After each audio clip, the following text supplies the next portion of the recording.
અને હવે વાત કરીશું જુલાઈમાં જળ પ્રહાર વિશે।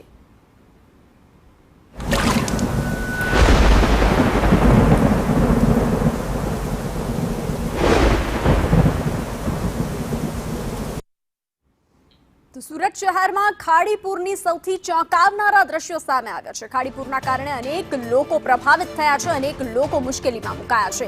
લોકોએ ડિંડોલી વિસ્તારમાં દૂધ લેવા પડાપડી કરી હતી। દૂધ ભરેલ ટેમ્પો આવતાની સાથે લોકોએ પડાપડી કરી હતી। લોકો ઘરની બહાર રહેવા મજબૂર બન્યા છે।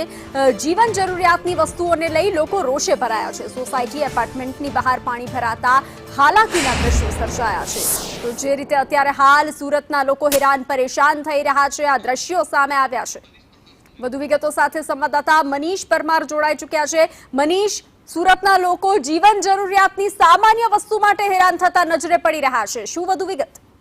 જી બિલકુલ, વાત કરીએ તો સુરતના ડિંડોલી વિસ્તારની આ ઘટના છે, જ્યાં અંગારી છેલ્લા 2 દિવસથી લોકો છે તે ખાડીપુરની અંદર રહેવા પર મજબૂર બન્યા છે। લોકોના ઘરની અંદર પાણી ભરાઈ જતા જે કહેવાય કે જીવન જરૂરિયાતની વસ્તુઓ છે તે ખાસ કરીને વાત કરીએ દૂધ માટે લેવા માટે પડાપડી કરી છે, કારણ કે દૂધ છે તે વિસ્તારમાં મળતું નથી અને કેટલી દુકાનોની અંદર પણ પાણી ભરાઈ જવાના કારણે દુકાનો પણ બંધ થઈ જવાની નોબત આવી હતી। એટલે જે સૌથી કિંમતી અને જરૂરિયાત વસ્તુ હોય નાના બાળકો માટે પણ અને લોકો માટે પણ, ત્યારે આ દૂધનો ટેમ્પો આવતા જ લોકોએ છે તે પડાપડી કરી છે। બીજી બાજુ વાત કરીએ તો અહીં સ્થાનિકોનો આક્ષેપ પણ એવો છે કે દૂધનો ટેમ્પો નિયમિત રીતે આવતો નથી છેલ્લા 2 દિવસથી, જેના કારણે દૂધની શોર્ટેજ પણ ઊભી થઈ છે। હાલ તો અત્યારે જે વિડીયો સામે આવ્યો છે તેની અંદર કેટલાક લોકો છે તે દૂધ લેવા માટે પડાપડી કરી રહ્યા છે। બંસી જી મનીષ, જાણકારી સાથે જોડાવા બદલ આભાર।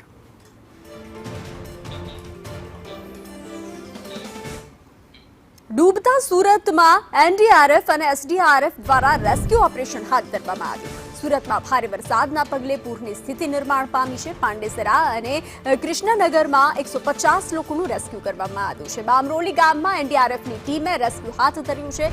પાણી વચ્ચે ફસાયેલા લોકો તો એનડીઆરએફની બોટમાં લોકોને સુરક્ષિત સ્થળ પર ખસેડવામાં આવ્યા હતા।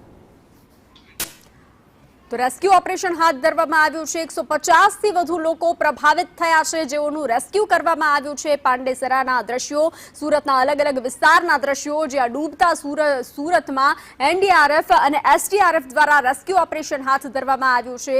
સુરતમાં ભારે વરસાદના પગલે પૂરની સ્થિતિ નિર્માણ પામી છે। પાંડેસરા અને કૃષ્ણનગરમાં 150 લોકોનું રેસ્ક્યુ કરવામાં આવ્યું છે।